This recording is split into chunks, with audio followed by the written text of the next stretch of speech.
अस्सलाम वालेकुम। आप उसामा गाज़ी यूट्यूब चैनल देख रहे हैं। अब तो आपको पता चल ही गया होगा कि मियां नवाज़ शरीफ साहब का सऊदी अरब जाना कन्फर्म हो गया है और अल्हम्दुलिल्लाह एक दफ़ा फिर इस आजिज़ की, इस नाचीज़ की खबर दुरुस्त साबित हुई। और मैंने आपको काफ़ी दिन पहले बता दिया था कि अब नवाज़ शरीफ साहब सऊदी अरब रवाना होंगे और कई ममालिक का वो सोच रहे थे और आखिरकार अब उन्होंने सऊदी अरब के बारे में सोच लिया है।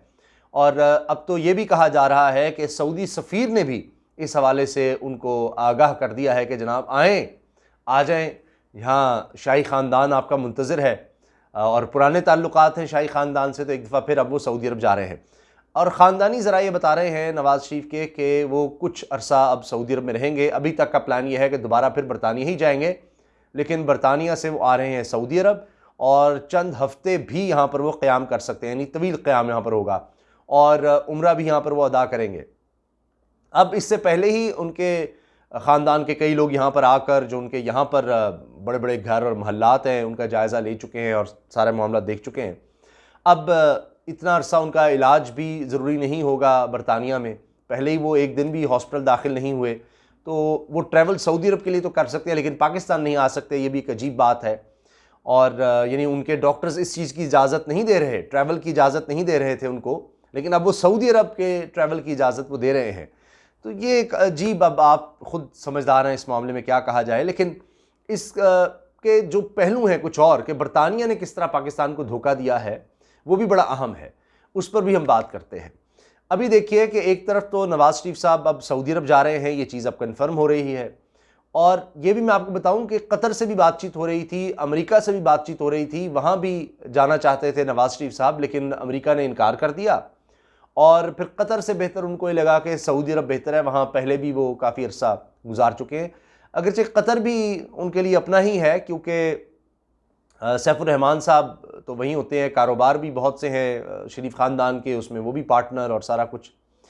लेकिन एक और भी है कि अब तो रिश्ता भी जुड़ रहा है, सैफुर रहमान साहब की बेटी से शादी हो रही है, मरीम साहबा के बेटे की, जिनके बारे में कहा जाता है कि जी वो अगले वज़ीर आज़म वो होंगे। यानी अभी जो बातें चलती हैं, और ये पोस्टर छपे और बैनर्स लगाए गए थे।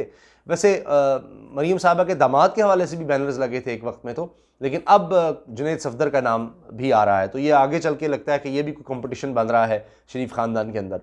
तो खैर, अब जुनैद सफदर साहब का रिश्ता भी वहाँ पर हो रहा है, तो कतर का वो भी एक ताल्लुक़ बनता है।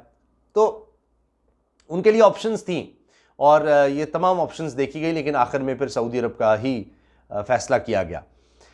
अब देखिए कि बरतानिया ने क्या किया। बरतानिया की तरफ से, बरतानिया की हुकूमत की तरफ से अब जवाब ये दे दिया गया है कि जनाब हमें पता है कि नवाज़ शरीफ यहाँ पर रह रहे हैं, और ये कि नवाज़ शरीफ साहब के हवाले से पाकिस्तान की अदालतों ने, पाकिस्तान की आला अदालतों ने उनको इश्तिहारी मफरूर करार दिया हुआ है, ये भी हमें पता है। और उनके नाकाबिल ज़मानत वारंट गिरफ्तारी जारी हो चुके हैं पाकिस्तान की आला अदालतों से, ये भी बरतानवी हुकूमत ने जवाब दिया, जी हमें सब पता है, लेकिन हम नवाज़ शरीफ को नहीं निकालेंगे, हम नवाज़ शरीफ को नहीं निकालेंगे। उन्होंने, बरतानिया ने ये साफ कह दिया है। अच्छा, अब जो मैं धोखा आपको अर्ज़ कर रहा हूँ ना कि बरतानिया ने दिया है, वो ये नहीं है कि सिर्फ नवाज़ शरीफ साहब के मामले में सिर्फ धोखा और ये सब कुछ, कि वो ये कह रहे हैं कि जी पाकिस्तान का कोई भी मुजरिम हो, हमारा उससे क्या लेने देना, यहाँ के रहे 100 दफ़ा रहे, चाहे वो अल्ताफ़ हुसैन है, चाहे वो बलूचिस्तान के दहशतगर्द हैं, जो भी आए बरतानिया में पैसे लेकर आए, दौलत लेकर आए, यहाँ पर वो हमारे साथ अच्छी तरह चले, बिल्कुल उसके लिए कोई मसला नहीं, जितना बड़ा मर्जी मुजरिम हो, दहशतगर्द हो, जो भी हो। चूँकि बरतानिया के हवाले से तो मैंने आपको पहले भी खबर दी थी और बरतानवी अखबारात में छप गई थी कि उनकी जो सीक्रेट एजेंसियाँ हैं वो ख़ुद मुलव्वस हैं क्रिमिनल एक्टिविटीज़ में, तो उनको क्रिमिनल से क्या फ़र्क पड़ता है, कोई मसला नहीं। दुनिया भर के क्रिमिनल्स के लिए बरतानिया के दरवाजे खुले हैं। अब देखिए, बरतानिया पाकिस्तान के साथ सिर्फ यही गेम नहीं, कुछ और गेम्स भी कर रहा है, और पाकिस्तान ने इस पर एहतजाज भी किया है। अभी हालिया जो ब्रॉडशीट केस है उसका आपको पता ही है, उसमें नैब को जो जुर्माना किया गया बरतानवी अदालत की तरफ से, और वो पाकिस्तान के बरतानिया के हाई कमीशन अकाउंट से ज़बरदस्ती निकाल कर, यानी पाकिस्तान का बैंक में, बरतानवी बैंक में जो अकाउंट था वहाँ से निकाल कर वो पैसे ट्रांसफ़र भी कर दिए गए। अब ये इंटरनेशनल कवानीन की खुली खिलाफ वर्जी है। डिप्लोमेटिक इम्यूनिटी, डिप्लोमेटिक इस्तिस्ना, सिफारती इस्तिस्ना हासिल होता है कमीशंस को, जो यानी उनके सफारतकारों को, सफारत खाने को भी उनके अकाउंट से इस तरह पैसे ट्रांसफ़र नहीं हो सकते। ये इंटरनेशनली गलत था, लेकिन बरतानवी हुकूमत ने ना बैंक को रोका, ना इस मामले में आई, और अब इस पर जो एक्टिंग हाई कमीशन है पाकिस्तान में बरतानिया के, उनसे इस पर एहतजाज भी किया गया कि ये क्या तरीका हुआ। और अब पाकिस्तान की तरफ से ये मामला उठाया भी गया है कि बरतानिया ने, बरतानवी हुकूमत ने इसमें वो किरदार अदा नहीं किया। खैर, अब पाकिस्तान ये कर रहा है कि उस बैंक से भी अकाउंट निकाल के दूसरे बैंक में मुंतकिल कर रहा है पाकिस्तान का सफारत खाना, और इसके अलावा पाकिस्तान अब चाराजोई भी कर रहा है, उस बैंक के खिलाफ भी चाराजोई का सोच रहा है कि किस तरह डिप्लोमेटिक इम्यूनिटी है, इस्तिस्ना है, आप बगैर बताए इस तरह से पैसे ट्रांसफ़र नहीं कर सकते।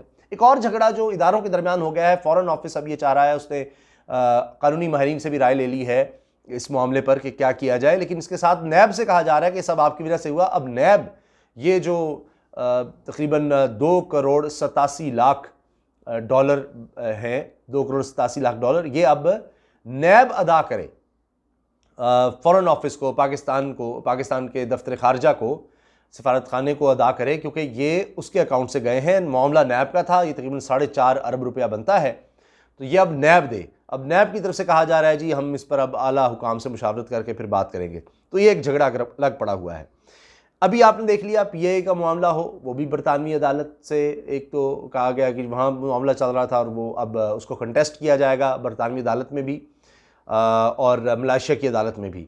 तो बरतानिया पाकिस्तान के साथ गेम पर गेम करता चला जा रहा है, और अब ज़ाहिर है बरतानिया अपने मफादात देख रहा है, लेकिन अपने मफादात देखते हुए उसको ये फ़र्क नहीं पड़ रहा कि पाकिस्तान के ख़िलाफ़ वो क्या कर रहा है।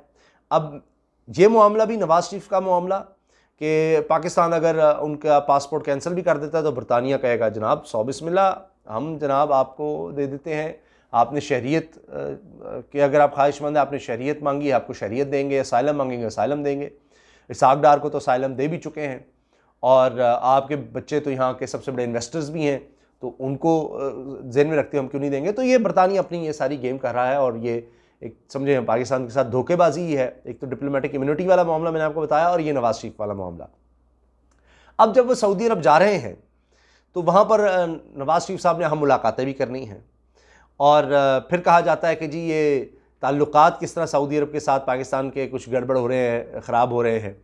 तो इससे भी आप अंदाज़ा लगा लीजिए कि किस तरह के उन्होंने अपने ज़ाती ताल्लुकात, कारोबारी ताल्लुकात क्या कुछ सऊदी अरब में बना रखे हैं, वहाँ पर घर बना रखे हैं, महल्लात बना रखे हैं, तो बड़े करीबी ताल्लुकात। इसी से आप अंदाज़ा लगा लें कि उन्होंने एक दफ़ा फिर सऊदी अरब जाने का इरादा किया है, और एक तारीख़ है वो 10 साल जो कहते हैं जी हम बाहर रहे, 10 साल तो खैर नहीं, उससे कम अरसा, लेकिन बहरहाल 10 साल का मुआहदा अलबत्ता ज़रूर था जो तोड़ा था उन्होंने, और उसमें सऊदी अरब भी गारंटर था, और बाद में सऊदी अरब ने खुद कहा कि जी नवाज शरीफ झूठ बोल रहे हैं, इन्होंने लिख कर दिया था मुआहदे में हम गारंटर थे कि ये 10 साल पाकिस्तान नहीं आएंगे और सियासत में दखल नहीं देंगे।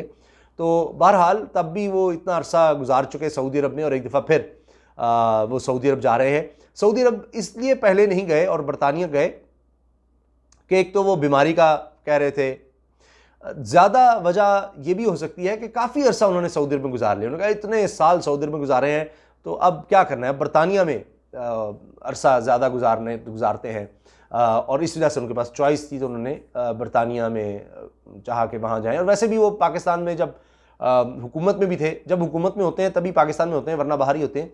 तो हुकूमत में होते हुए उन्होंने ये किया कि हर ईद जो है वो वैसे भी उन्होंने बरतानिया में ही गुजारी, तो इसलिए बरतानिया उनको ज़्यादा सूट करता है। तो अब सऊदी अरब में वो जाएंगे, शाही ख़ानदान के लोगों से भी मिलेंगे, और उसके बाद पाकिस्तान के हवाले से वो क्या करेंगे, अब मैं इस पर क्या कह सकता हूँ।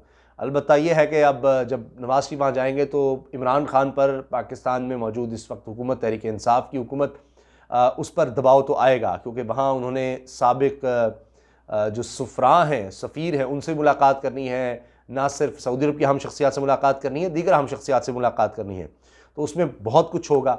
और इसके साथ ये भी बात मैं आपको बता दूं कि इससे पहले सऊदी अरब की अहम शख्सियात से वो बरतानिया में मुलाकात कर चुके हैं, और सिर्फ सऊदी अरब की अहम शख्सियात नहीं, उसमें कई ममालिक की अहम शख्सियात से, डिप्लोमेट से और बहुत से लोगों से वो मुलाकात कर चुके हैं।